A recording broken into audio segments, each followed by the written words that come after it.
জোটটা তো আসলে এটা মানে ঐতিহ্যগতভাবে হয়ে আসছে। জোট আপনি দেখেন, আপনি ৮০ দশকে ৯০ দশকে সবসময় জোট ছিল, ৭ দলীয় জোট বা ১১ দলীয় জোট, ২০ দলীয় জোট, মহাজোট। তো জোট রাজনীতি বাংলাদেশে নতুন কিছু না, এটা পুরাতন বিষয়। হ্যাঁ, আপনি বলতে পারেন যে ইসলামিক দলগুলিকে বেশি মূল্য ফোকাসে চলে আসছে। এখন ফোকাসে চলে আসার একটাই কারণ, যেমন একটা দল কিন্তু মিসিং, সেটা হচ্ছে বাংলাদেশ আওয়ামী লীগ।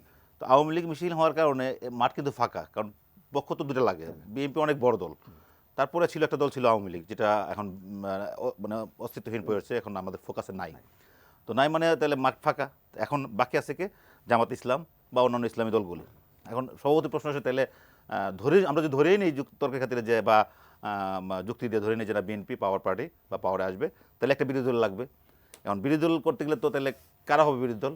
সেক্ষেত্রে জামাত এক প্রত্যাশা থাকতে পারে, সেক্ষেত্রে জাতীয় পার্টির যে অংশটা নির্বাচন অংশগ্রহণ করবে তাদের একটা প্রত্যাশা থাকতে পারে, ইসলামী অন্য দলগুলির প্রত্যাশা থাকতে পারে। সবচেয়ে সিগনিফিকেন্ট হচ্ছে ইউনিসের আজকে একটা পডকাস্ট বেরিয়েছে, পডকাস্ট আনুষ্ঠানিক বেরিয়েছে, আপনি খেয়াল করবেন হয়তো।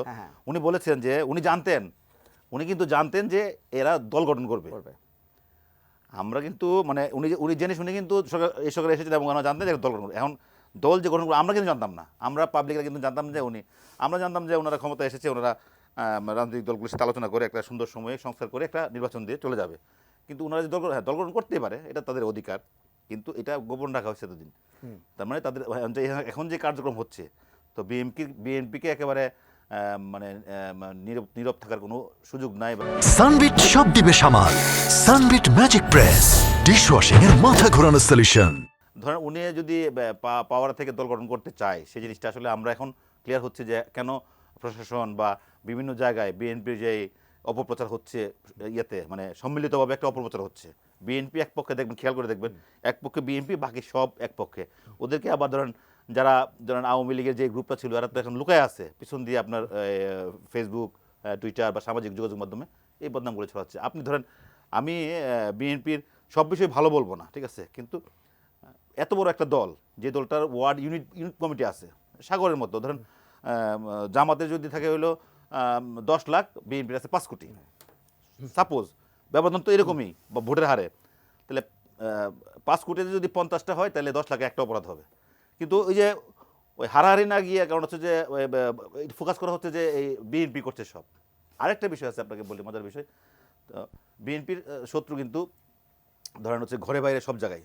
আপনি বাইরে বলেন, আপনি ইন্ডিয়ার আপনি দেখেন ইন্ডিয়া কী করতেছে, ইন্ডিয়ার কর্মকাণ্ড কী। তারপরে আপনি ধরেন হচ্ছে যে আওয়ামী লীগেরা ধরে নিছে যে আমেরিকাতে ক্ষমতার পরিবর্তন হয়েছে, এখন হয়তো ওখান থেকে সমর্থন, কিন্তু বাস্তবতা হচ্ছে যে ভিন্ন। বাস্তবতার সাথে আসলে এটা কোনো মিল নাই। আর আমি মনে করি যে এখন এই মুহূর্তে এই সরকারের প্রথম কাজ হচ্ছে যে সংস্কারগুলি হাতে নিয়েছে, এগুলিকে একটা প্রস্তাব আকারে দিয়ে, কারণ এগুলি পাশ করতে তো পার্লামেন্ট লাগবে, ওনারা তো পাশ করতে পারবেন না, দিয়ে সেফ এক্সিট মানে ভালো একটা এক্সিট দরকার তাদের। আমরা চাই, এই সরকার তো আমাদের সরকার, আমরা আমাদের 16-17-18 কোটি মানুষের যে চাওয়া, এই চাওয়ার প্রতিফলন হচ্ছে এই সরকার।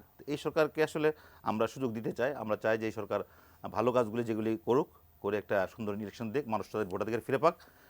যেই দলে ক্ষমতায় আসুক, তাতে আমাদের কোনো সমস্যা নেই।